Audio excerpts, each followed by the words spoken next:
Hi guys, Mr. Freeman here again. We're recording for 8.5, Chapter 8, Lesson 5. I think this is video 20, so we're at a milestone. But this lesson today is over surface area of a cone, and it's really a compilation of a lot of things we've been learning lately.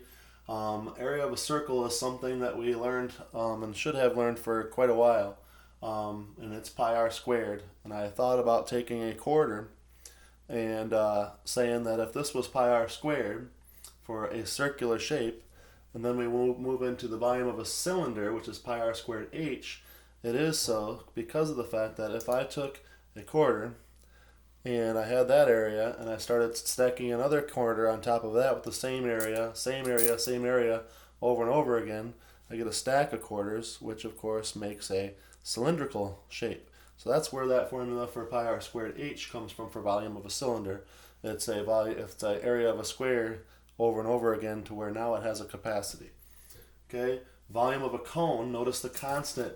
Cones have a circle in them, okay, just one of them, and here's the pi r squared again.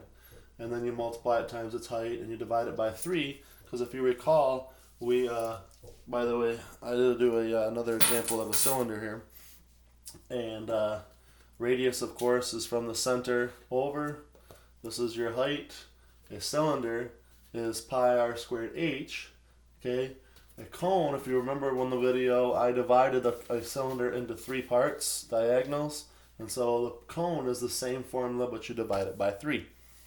Okay, and that's where the volume of a cone comes from. So now we get to the surface area of a cylinder. Surface area is the 2 circles. There's 2 circles. That's where the 2 pi r squared comes. There's that repetitive part of all of these. There are 2 circles. But then they have this thing that we call, this is for the lateral area, which means this rounded area here. So we use 2 pi r h, okay, for the lateral area. Okay, surface area of a cone, remember now we just have 1 circle. Okay, no top because it's a diagonal to a point. Okay, kind of like my picture that I drew over here. So pi r squared is still there, but it's only there once, not twice, because there's only 1 circle in a cone. Pi r l is used for the lateral area. I underlined it every time. We've used h every time for these other ones. They're using l this time because it's not really the height of the cone. It's this length along the diagonal of that cone, or the lateral line for that lateral surface area of that. So we use pi r l for that, and we're going to add it to the pi r squared again to get our surface area of a cone. Okay, and guess what? It's just a bunch of plug and chug once you think about that formula. And I'm going to go ahead and jump into some examples for you, looking at your reteach first. I'm doing 2 problems, I think, is all I did on each of your pages, giving me lots of room to give you for homework. I haven't assigned a homework since 8.1, maybe 8.2, so there's going to be some that I'm going to load on there pretty soon on Classroom. But number 1 gives you this cone.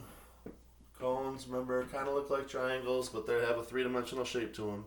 And if we're using this formula, we're going to use pi is 3.14.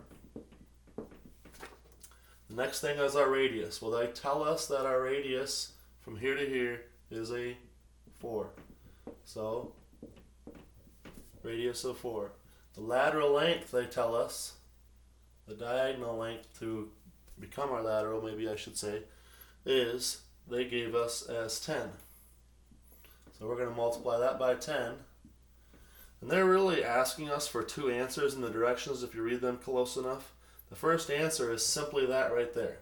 If you multiply those guys together, you would get something close to 125.6. Okay, that's answer number 1. But then, so I'm going to kind of just put a box around it. Then we're still going to add this for our total surface area. We've got to add it to pi, which we've been using as 3.14. The radius, remember, is 4, and 4 squared, that's what we're using here, is 16. If you punch that into your calculator, 3.14 times 16, you're going to get 50.24. Okay? And so when you add those guys together, those guys added together are going to make it so that you have 175.8. In every video, I'm going to try to reiterate that the answers on your keys that I give you are going to be a tiny bit off sometimes. because of the fact that they use the button on your calculator for pi instead of just 3.14 for pi. Either way is fine. Either way, you're going to get answers right around where you need to be. Okay? I think I can squeeze one more of these on this before I erase so that I can get the reteach ones out of the way. If I look at reteach number 2, it's another cone of a similar shape.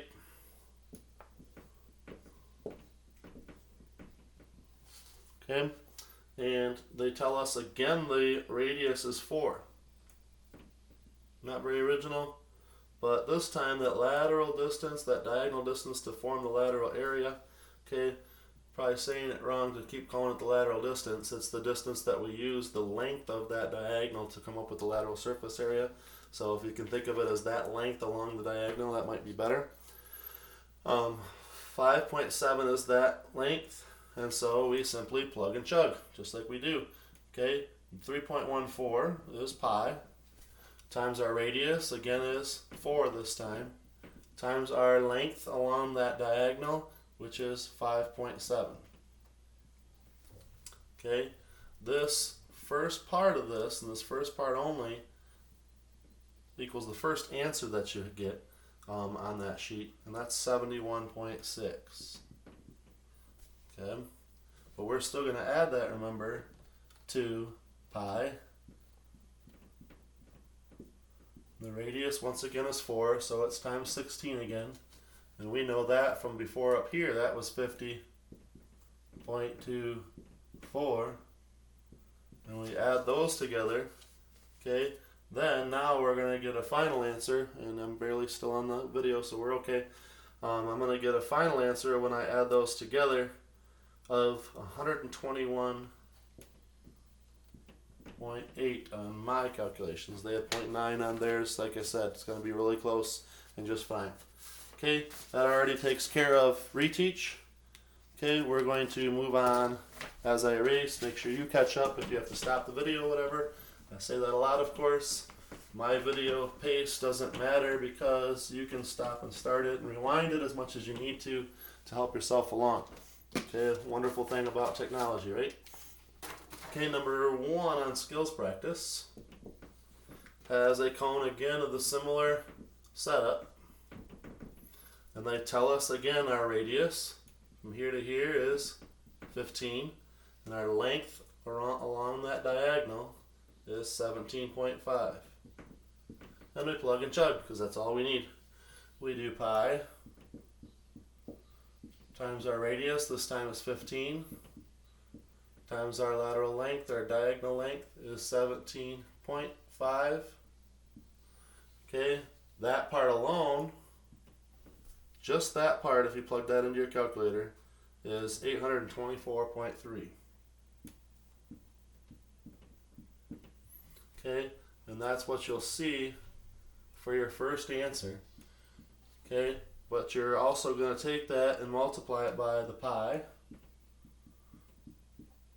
times our radius squared. Well, if radius is 15, you take 15 times 15, that's how you square 15, and you get 225 here. So you're taking that 824.3, and now if you punch that into your calculator, you're going to get 706.5.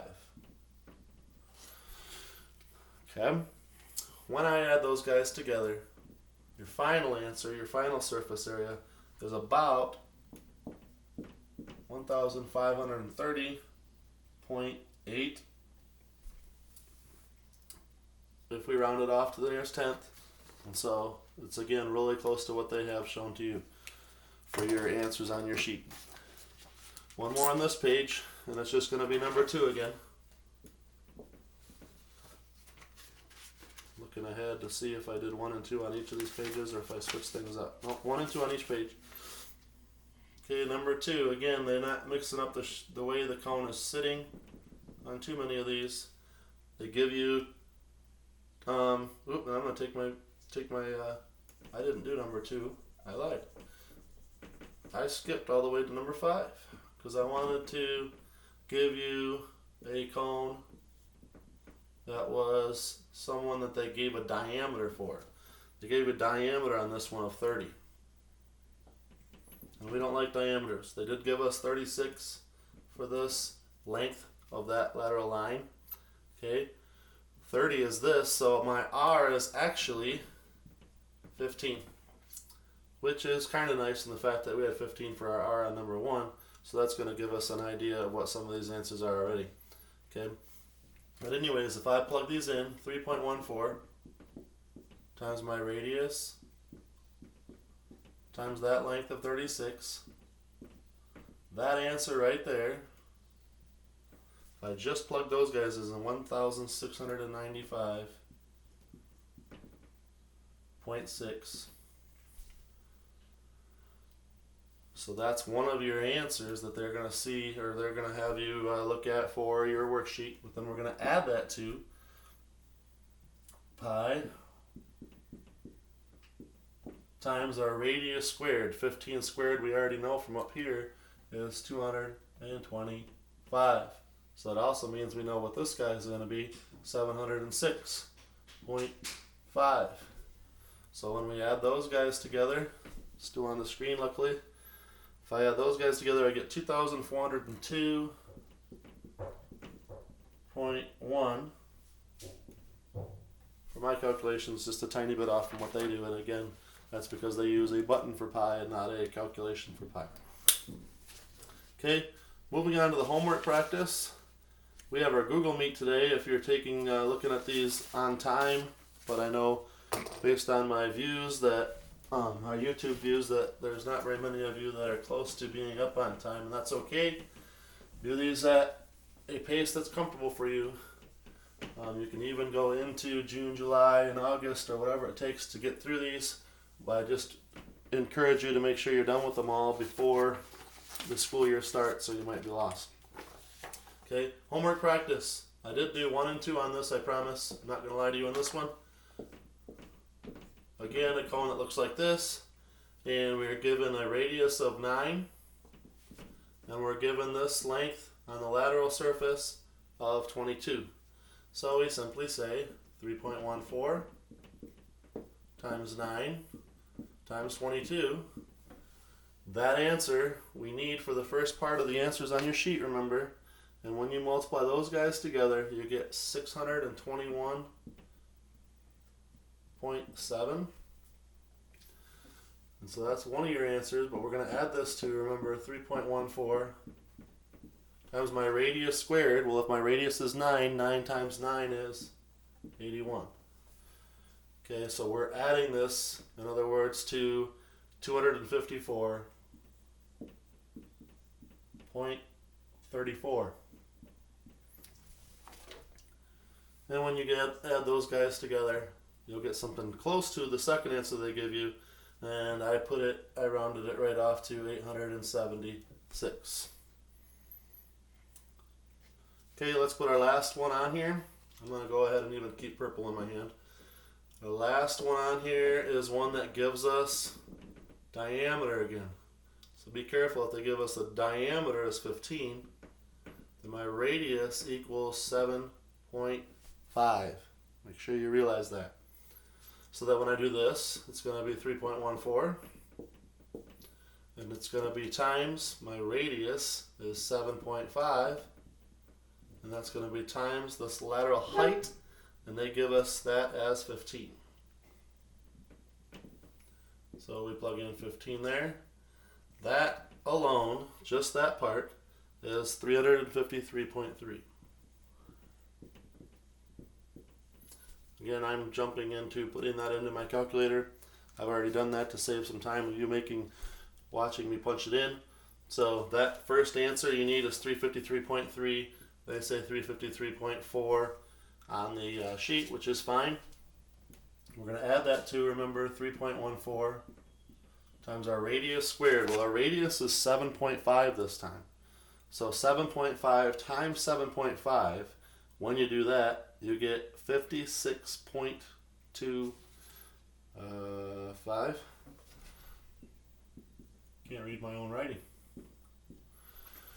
So 7.5 times 7.5 is 56.25.